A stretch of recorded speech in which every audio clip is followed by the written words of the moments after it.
You know, faith and knowing that we aren't alone plays a huge role in the journey from grief to healing. We visited a parish in West Hartford that started a new bereavement group to help those going through grief and loss.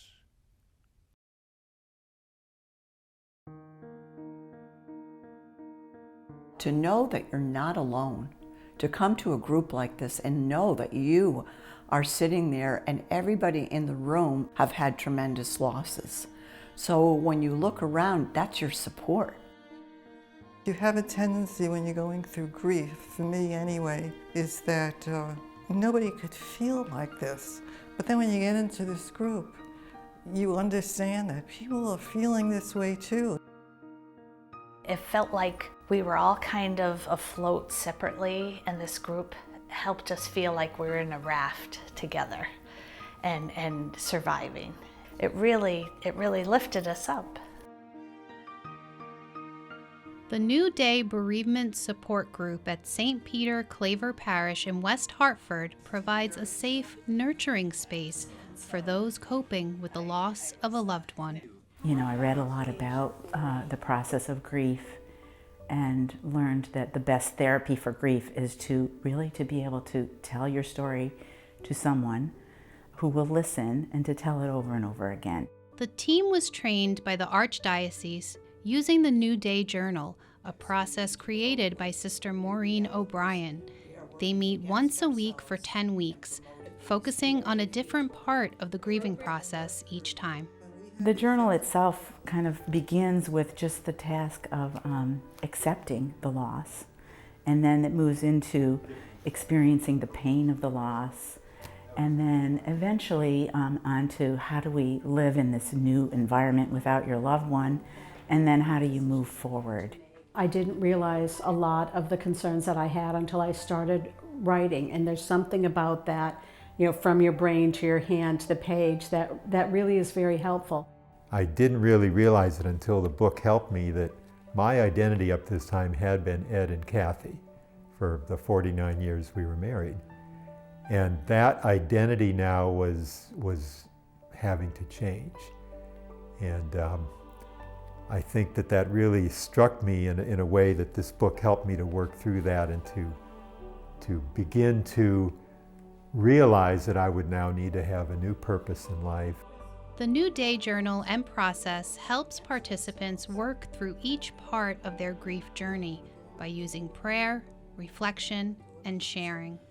We call in the Holy Spirit. We try to center ourselves so that we can be active listeners and participants. We welcome everyone to come, even people who might not have faith. But what we find is, and particularly this first group, the depth of their faith was even increased by going through this and being able to speak and share with others.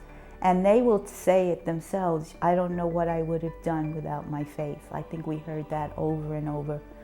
So for those of us who are fortunate enough to believe, it is certainly God's great grace. The stronger I could make that connection to God, the easier my days got, no matter what was happening. And I always knew that, okay, this is really hard, but you know what? It's all in God's hand, and it's on His time, not mine. Society doesn't often encourage others to speak about grief and loss, or take the time needed in order to heal. Some of the things that people say about you'll get over it, keep yourself busy, those kinds of things are not necessarily helpful, because grieving takes a long time. You know, it's something that we all experience, and it's painful for everyone. Find people you can share that with so that you're not alone, and you can heal better, and I think faster, and have a more deeper and fulfilling recovery. You've just got to find other people to share this journey with you. Don't go it alone. A feeling of loneliness is a common thread among the grieving, but there is hope on the other side. As sorrowful and sad as we were in those first few months, and as I was reading this, I was remembering that there would become a time when we would move ahead and we would be able to move forward, and it was not inevitable that we would always be sad and always be grieving. It is truly grace-filled. You can see God at work in every time we meet in these people, and how they are so compassionate towards one another and understanding, and it's just a beautiful ministry, and I hope that it will blossom in other places as well.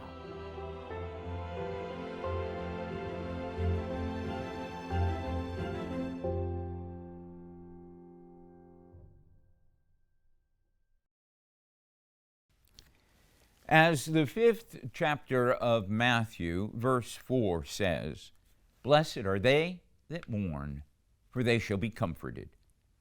The New Day Bereavement Group at St. Peter Claver Parish shows us how faith, a safe space to express emotions, and community can help us on the path from grief to healing. Well, breast cancer accounts for 30